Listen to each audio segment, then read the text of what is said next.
From the New Arts and Media Studios in Milwaukee, I'm Charles Purcell. This is The Log. So you heard any good jokes lately? Do people still tell jokes? You know, just good old-fashioned joke. Setup, punchline. I know people are always trying to be funny. One of the things I've noticed, and I've actually done some reading about it, laughing has almost nothing to do with humor anymore. Well, I don't know about the anymore, but laughing is a social cue. It's a signal. Linguists have studied this, and they tell us that people don't typically laugh. Well, they do laugh when things are funny, but that's not the only reason. In fact, it's not the primary reason. People will laugh as a social signal. It's an unconscious language to let the other person know, or let the other people know in your group, that you're with them. It's a way of affirming acceptance. So, I guess I'm doing it right now. I laugh quite often. I have a little chuckle or something. I hope it's not annoying. Because, to tell you the truth, I've noticed it and it kind of annoys me. People who laugh too much. It's like, nothing funny just happened here. Why are you laughing? But if maybe I shouldn't point this out to you. It's like being aware of your tongue.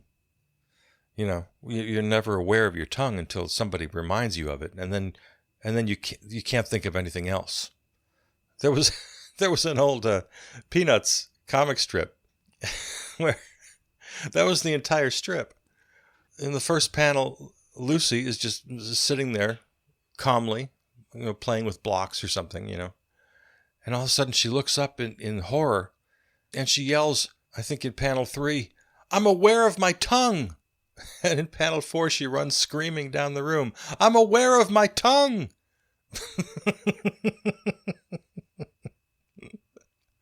Charles Schulz, man.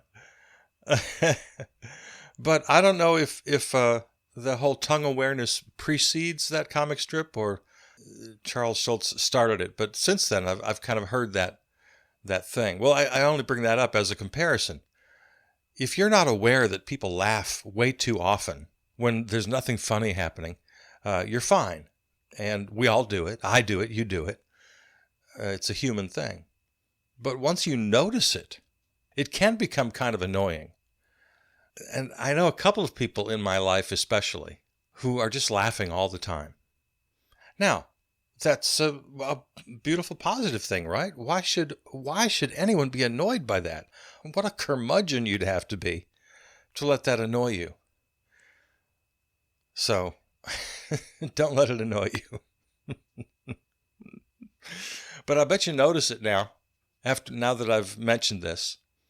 Yeah, researchers, linguists have studied this up and down. And there are different reasons for laughing.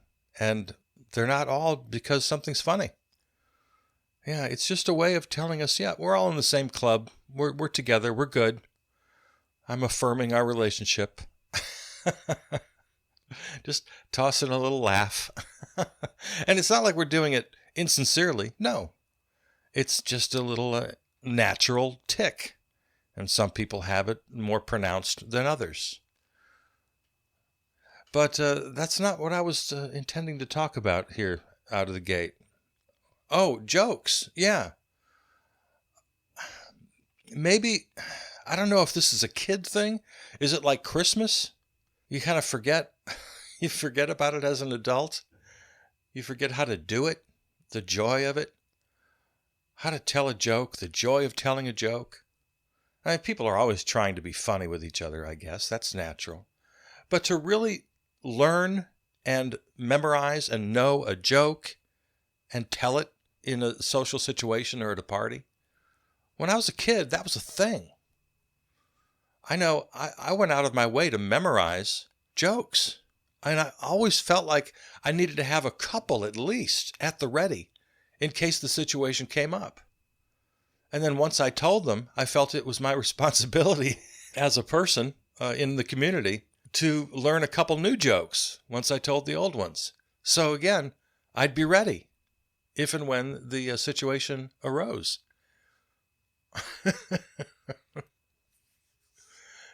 Let me see. Favorite jokes as a kid.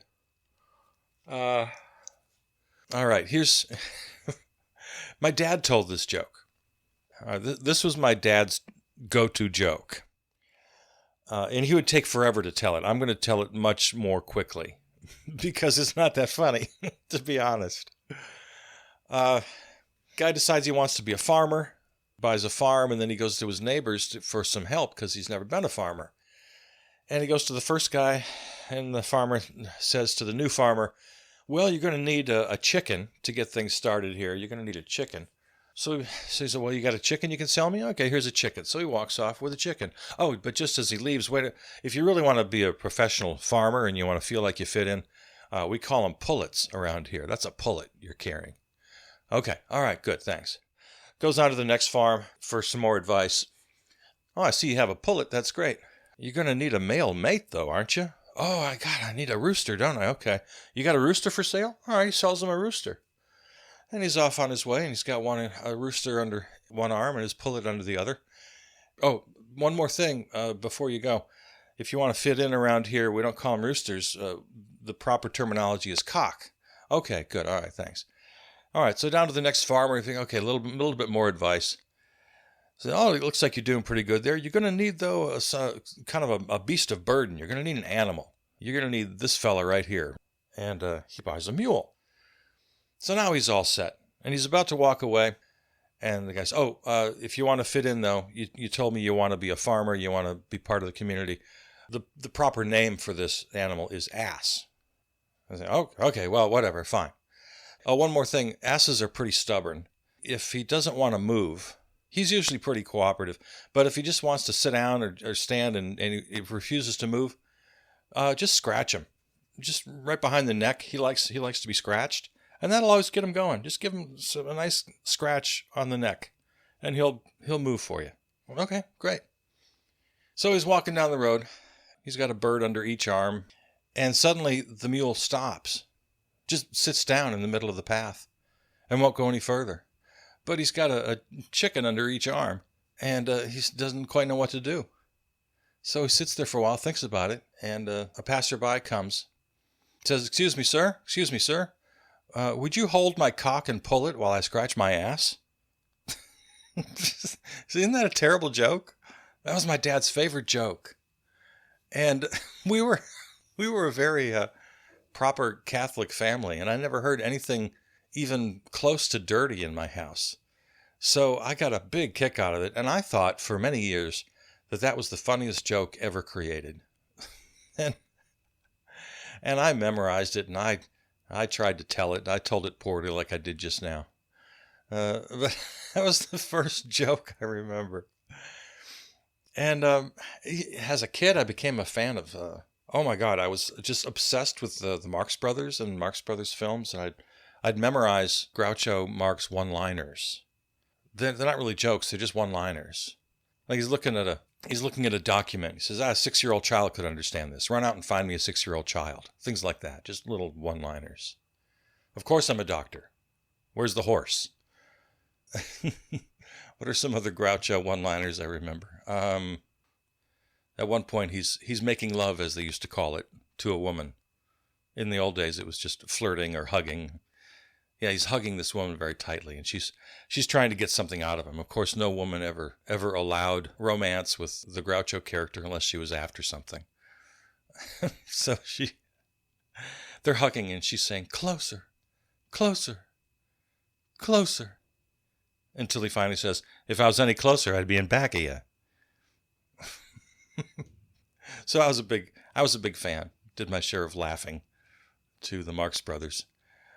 This was ancient days, children, so I'd have to wait patiently and scour the TV listings in the newspaper every single day in the hope that there might be a Marx Brothers movie. This was even before Blockbuster. That's how damn old I am. And then, oh, joy of joy, there it is in the listings. 2 a.m., Friday night, early Saturday morning, there's going to be a Marx Brothers movie. So I'd get my little tape recorder all set, and I'd get up at 2 a.m., or I'd stay up, and I would record the movie. I would record the audio, just put the microphone there next to the television. And I had pretty much every Marx Brothers movie on cassette tape. And I would memorize them. My next great love in comedy was, let me see, I guess that would have been, well, SNL premiered when I was a teenager, so that was life-changing. I remember the night. I hadn't heard any promo. I don't remember how much promotion they did. I'd like to know the story on that. I'd just be curious. I'd never heard of it. I didn't see any advertisements for it, any promotion. I was just flipping around the channels one Saturday night, and I come across George Carlin doing a little stand-up bit. Oh, okay, I like George Carlin. So I watched George Carlin do his thing, and then they go to this sketch with these killer bees, and all of a sudden I'm watching Saturday Night Live and think, what the hell is this? This is the greatest thing I've ever seen. It was crazy. And so that's how I just stumbled onto the premiere show. That was the very first Saturday Night Live with host George Carlin. And I remember that night also because one of our neighbors' houses went up in flames. There was a fire in the neighborhood. So I didn't see all of the program. About halfway through it, I'm looking out the back window, out of our kitchen window, and I see, holy hell, the neighbor's house is on fire. So we called the fire department. I guess I wasn't the first one to notice it. Someone else had already called it in. So in just a couple of seconds, the fire department was sirens ablazing and on their way, and they put out the fire in the neighborhood. And I went back and watched the last bit of Saturday Night Live. Yeah, that first episode, Killer Bees, George Carlin. Yeah, it was pretty great. But getting back to just the old-fashioned joke.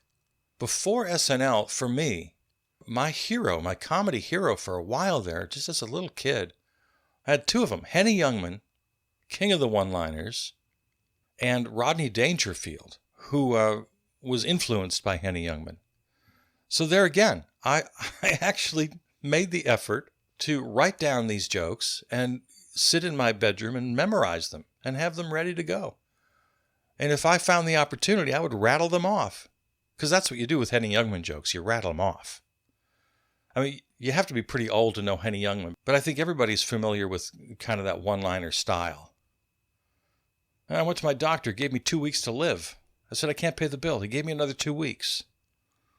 Now, I'm not sure if that was a Rodney Dangerfield or a Henny Youngman. I think it was a Henny Youngman. But you can see how Rodney Dangerfield picked right up on that. Because there's pretty sure this is a Rodney Dangerfield when he said, went to my doctor, gave me 2 weeks to live. I said, I want another opinion. He said, okay, you're ugly too. Yeah, now, as the years have passed, I don't remember which was Henny Youngman and which was Rodney Dangerfield. Of course, Take My Wife, that's the classic Henny Youngman. I saw him at Summerfest when I was a kid. Here in Milwaukee, for my out-of-town listeners, we have the greatest music festival in the world. It's called Summerfest, and hundreds of acts right down here on the lakefront. And it's a great music festival. Back in the day, for my money, it was even better because they had a big comedy tent. They had this big comedy stage, and they'd get the biggest comics of the day. And I saw Henny Youngman at Summerfest. And by then, he was ancient. He was really old. They just propped him up on stage, and he rattled off all these 50-year-old jokes. And we all were just howling. We were all on the floor laughing at this guy. And about 10 or 15 minutes into his set, he just looked at us and said, "Take my wife, please." And the place was up for grabs. Just blew the roof off the place. And he didn't have any, there was no context. There was no timing. You know, there's supposed to be a little pause there. "Take my wife, please." No, it's just, "Take my wife, please." And everybody went nuts. Yeah, Henny Youngman. Yeah, back in the day, Summerfest had a comedy tent. I think they're going to do that again. No, I take that back. There's no talk of a comedy tent. where there's comics every night. But Chappelle is going to perform at Summerfest this year. That's new, to have one of the big headline acts be a comic. It's strictly a music festival. So that's cool. I'm looking forward to that. Jokes. Do you tell jokes? Do you always have a couple jokes at the ready? Just a good old-fashioned joke? Set up punchline? Another, I guess this would have been also a teenage hero of mine. Once I established that wonderful foundation of Henny Youngman, Rodney Dangerfield, and Groucho Marx, then I really discovered stand-up. And of course, the aforementioned George Carlin at the top of the heap. I was also a huge fan of Stephen Wright. Here again, one-liners. I guess I had an affinity for that. And if you remember Stephen Wright, he had that extremely deadpan, understated delivery. Hardly, if ever, smiled. Just sort of didn't even look the audience in the eye half the time. Just sort of wandered around the stage and said things like, "You can't have everything. Where would you put it?" I love Stephen Wright. Is he still around? Is he still up and working? I think maybe he is. I don't know.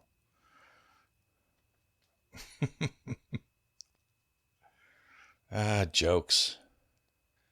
I think the art of stand-up comedy is probably, I don't know, if there was a golden age, maybe this is it. We're in pretty good shape. You have no trouble at all finding good stand-up comedy. It's out there. And there's a nice range of new people and established artists. And of course, you got the biggest names of all. You got your Eddie Murphys and Dave Chappelle and Kevin Hart and Chris Rock. These guys kind of almost the elder statesmen now. I like Nikki Glaser. Love Kristen Shaw. Yeah, there are a lot of great stand-ups. And it's so easy to find them. I mean, there they are, just waiting for you. Hours and hours of stand-up. Yeah, the art form is in very good shape right now. Very good shape. But I am curious if people in their lives tell jokes. Like when I was a kid, they always have a couple jokes ready in case it comes up in a social situation. Let's see here. Just for the fun of it, I went to laughfactory.com. Laugh Factory, of course, is a comedy club. They've had everybody there. Everybody's performed at Laugh Factory. Let's see. Yo mama's so dumb, she tried to surf the microwave. Would you like to be the sun in my life? Aw, yes. Good, then stay 92.96 million miles away from me. See, these aren't funny. Teacher, how much is a gram? Student, depends on what you need. Why are frogs always so happy? They eat whatever bugs them. Yeah, I'm not finding these funny at all. Some guy called me a tool, so I got hammered and nailed his girlfriend. Guess he was right. Yeah, okay, no. Sorry. What? I thought these might be funny. They're not funny. The principal is so dumb. Do you know who I am? No. I'm the principal's daughter. Do you know who I am? No. Good. And he walks away. Lord, these are not funny. I'm going to have to go someplace else for my jokes. Because I'm not living up to my responsibility. I don't have jokes at the ready anymore. I'm certainly not going to tell my dad's joke. I don't know why I told it to you. I still can't believe I did. Oh, and then the close cousin to jokes. Well, now that I think about it, I guess there are a couple of cousins. The other fun thing to have at the ready is either one of two things, a limerick or a riddle. Here again, as a kid, at least of a certain era, you might have a few of these ready to go for a social situation. Let's see, I just clicked on to a limerick website. See what this has to offer here. Edward Lear is a famous British poet and writer of literary nonsense. He is widely considered the father of the limerick. Though he didn't write the first limerick, the first limericks came about in the early 1700s and are often preserved in folk songs. But he popularized the form. More importantly, he wrote some of the best. His limericks often consisted of stories about an old man. All right, okay, Edward Lear's limericks. There was an old man with a beard who said, "It is just as I feared. 2 owls and a hen, 4 larks and a wren have all built their nests in my beard." Okay. Well, here's my criticism. He used the same word. Well, I'm looking at the others. His form is to repeat the first rhyming word again at the end. I don't like that. I've already heard it. There was an old man with a beard. So line 2 has to rhyme with beard, right? Who said, "It is just as I feared." Now the next 2 lines rhyme with each other. That's the form. It's AABBA. So lines 3 and 4 are 2 owls and a hen, 4 larks and a wren. Now to close, you have to rhyme with beard again. Have all built their nests in my beard. But he uses, this is unusual, at least to me. I mean, he's the father of the limericks, so I guess he knows. But yeah, he uses the same word to end the first line as he does to end line number 5. Here's another example. There was a young lady of Dorking, I guess Dorking must be a British town, who bought a large bonnet for walking. All right, here we go. You got to rhyme Dorking with walking. Wait, this guy's the father of the limerick? I don't think so. Maybe you have to say it with a British accent. There was a young lady of Dorking who bought a large bonnet for walking, but its color and size so bedazzled the eyes that she very soon went back to Dorking. Yeah, I don't like this. I don't like that using the same word. Ruins it for me. I'm not a fan. All right, let's hear some other classic limericks. A wonderful bird is the pelican. His bill holds more than his belly can. He can take in his beak enough food for a week, but I'm damned if I see how the hell he can. All right, okay. Dixon Lanier Merritt. Here, let's do one more. The author of the classic Alice in Wonderland, Lewis Carroll, also made great use of limerick poetry as seen in There Was a Young Lady of Station. There was a young lady of station. I love man was her sole exclamation. But when men cried, you flatter, she replied, oh, no matter. Isle of Man is the true explanation. Okay, clever. That's good. Isle of Man. I love man in line 2 here is I space Love space man. I love man. But she explains in the final line, Isle of Man, ISLE space OF space MAN. Isle of Man. Okay. Get it? I felt the need to explain. There was a young lady of station. Isle of Man was her sole exclamation. But when men cried, you flatter, she replied, oh, no matter. Isle of Man is the true explanation. Yeah, that was clever. That was good. All right, let's do one more. By the way, just so you know, I'm at examples.yourdictionary.com. The wonderful thing about limericks is that anyone can write them. The simple rhythm and form are ideal for anyone inclined to write something silly. For instance, Ron Rubin, expert versifier and jazz musician, wrote this one. There was an old drunkard of Devon who died and ascended to heaven.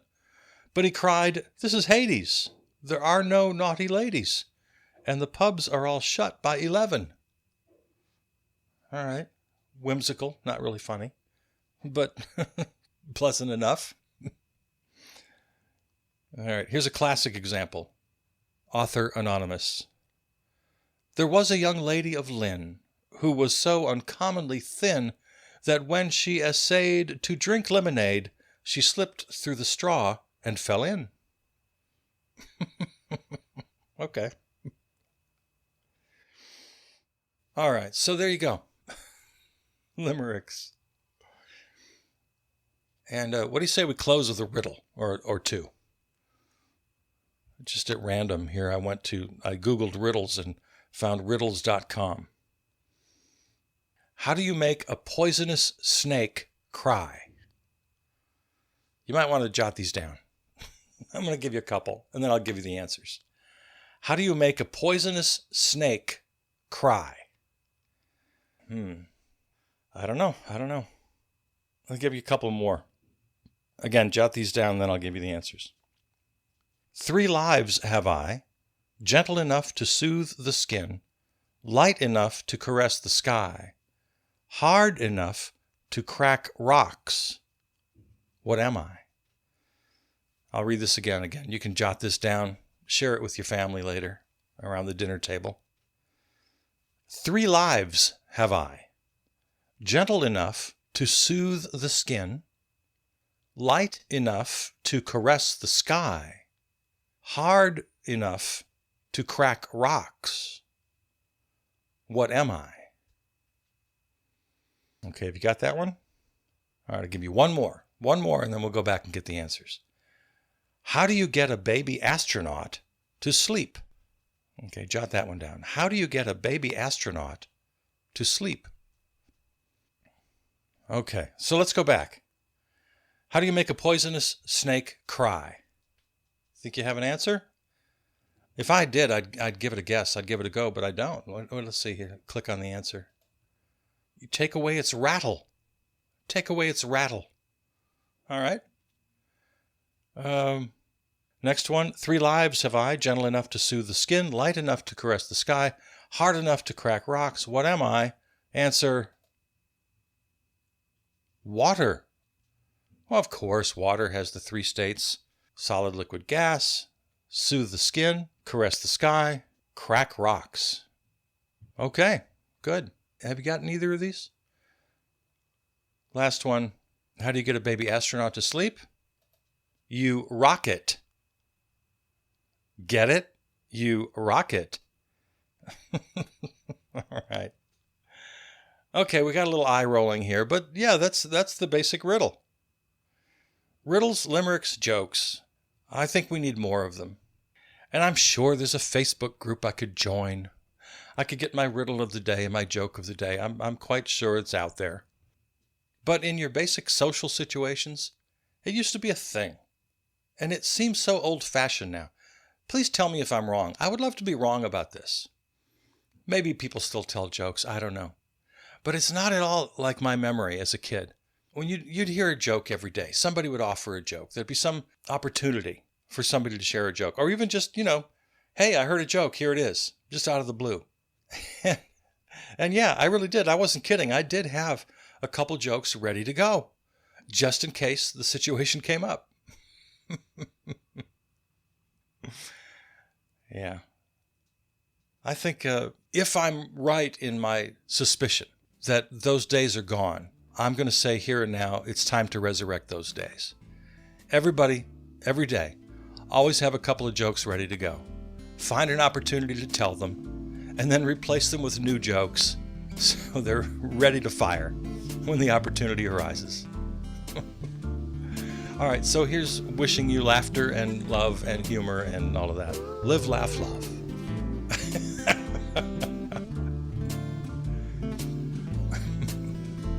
All right, let's call it a day. You've been listening to The Log. I love you. I'm Charles Purcell.